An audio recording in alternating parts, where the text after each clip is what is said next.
How you doing? My name is Pernell Bush. I'm the president and CEO of No Limit Health and Education. No Limit Health and Education was founded in 2014 in Sanford, Florida. I founded No Limit Health and Education to assist and help distressed areas that mirror the ones that I grew up in. I want to ensure that we can help communities learn about entrepreneurship, education, mental and physical health development, arts and innovation, and volunteerism. The greatest hurdle in starting No Limit Health and Education was to ensure that we did the proper research to make sure that we're not oversaturating the community with another nonprofit. I wanted to ensure that my team and I was creating an organization that can help and assist.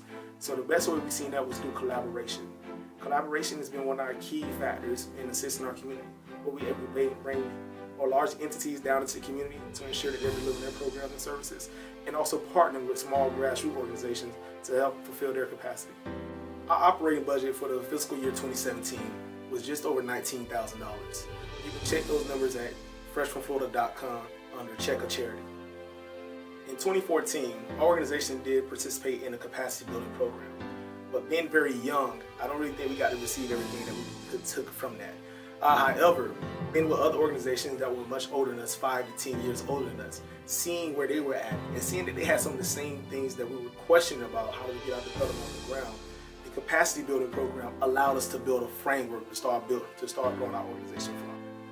The board of directors for No Limit Health and Education have been great individuals since the time they came on. Either they bring the skills and the knowledge from their career fields, and when I call them, they actually assist me in certain areas that I may need that assistance with. And if we have events or programs, our board have been very hands-on board members. Now that is exactly what we needed when I first approached each one of them about being on our board in the very beginning.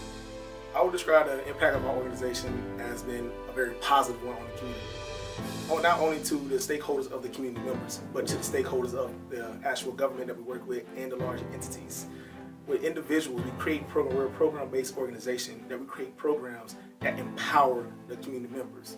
Meaning, they come to us and say, this is what we need out here. Currently, we have No Limit Business Academy. That was launched because we had young people talking about, I want to learn about business. So we partnered with Seminole State College to bring young people onto their campus to learn about entrepreneurship, thus empowering them. We had parents stating that they needed their kids to get more tutoring.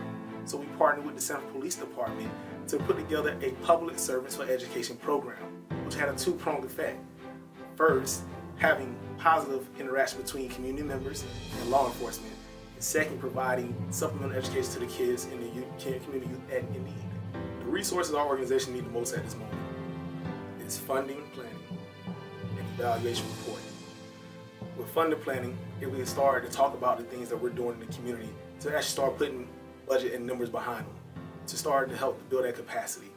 And evaluation reporting, so we can start to tell the story of how and why our programs are being effective in the communities that we're serving. So if I can say the two things that we need the most right now is funding planning and evaluation outcome reporting. Although No Limit Health and Education work with both adults and youth, the greatest need for services that we see in our community comes for that age group 14 to 19. From working with these young people and conducting focus groups, we have heard there's not enough services out here for us. Also, they feel as if they're on an island by themselves in their development. So the programs and events that we implement is to ensure that we help enrich their lives by helping decrease their chances of having negative interaction with law enforcement and the judicial system, to also increase their chances of obtaining jobs in education, higher education. So these are the things that we want to ensure and help the community youth that we work with. Our organization does need help to continue to grow, to ensure that we're meeting the needs of our communities that we serve. To see where we have went from our inception to now is amazing. However, it's only so far you can go without proper capacity building. And I would welcome any help, any assistance, insight, funding development that any of you all may offer out there. Just thank you for taking out the time to listen to our story.